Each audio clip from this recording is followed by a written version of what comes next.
All right, so you want to remove a door, but you don't want to replace the whole jamb. And you don't want the pockets or the mortises where the hinges were. So how do we do it? Let me show you. Okay, so I'm removing a couple of doors from the bathroom, and I need to make what we used to call a Dutchman. So there's 3 hinges on each side. I removed those 3 hinges from each side. Hey Rob, just filming this. And I need to make a piece of wood that snaps in to this space. We'll call the Dutchman, and we'll block sand it, and I'll show you how it's done. So we measured the depth of the hinges, set the table saw up, ripped a piece of solid poplar that is the depth of the hinges, and now I need to rip it to the thickness of the hinges before I cut it to length.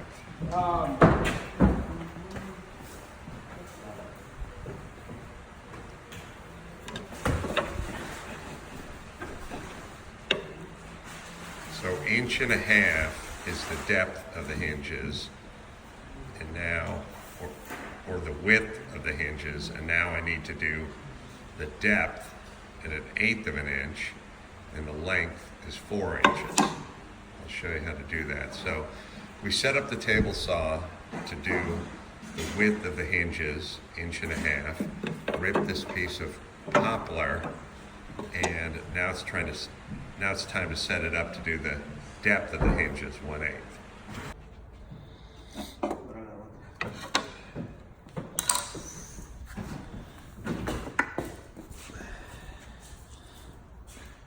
All right, so now I set the table saw up to rip it vertically. And now I'm going to use the chop saw to cut my 4-inch piece to length. So there's that, there's that, there's that. Now we'll go see if it fits. All right, now that we've ripped this, we're gonna bring it up, and we're gonna mark it, because we don't know if this mortise is a little bigger than the hinges or not. So I like to hold it right there. Rob, hold the camera. I think I like to hold it right up to where it's going. I like to give it a little mark right there. All right, thank you.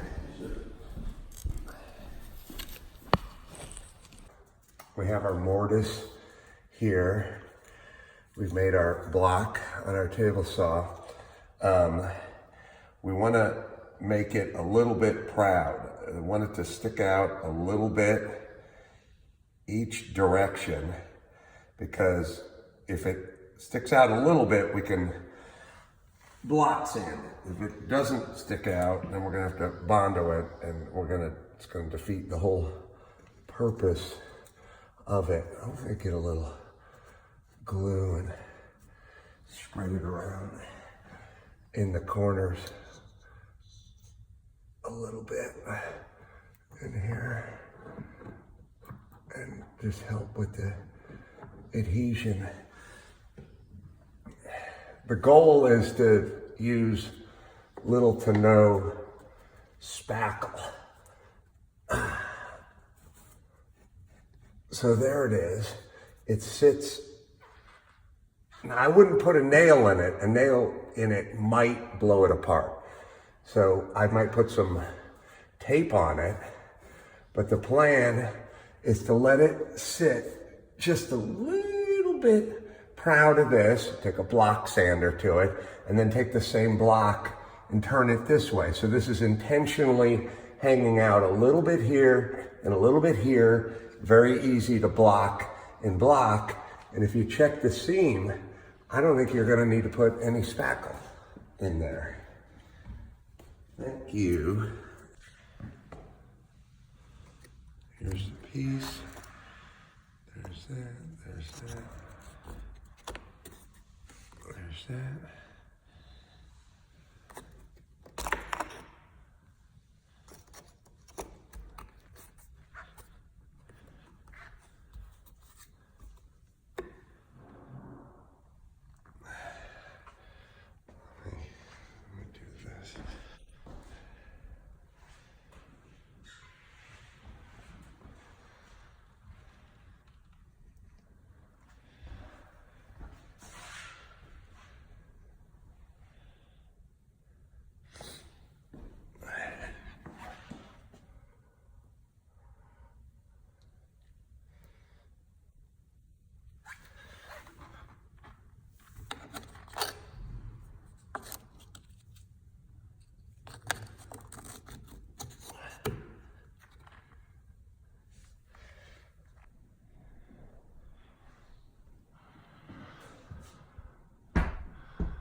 Now we've sanded it. We've gotten the edge down, even on the edge, and got it flush here. Now we spackle. All right, so now we have put wood filler in the seams, in the cracks. We'll give it one more sand and prime.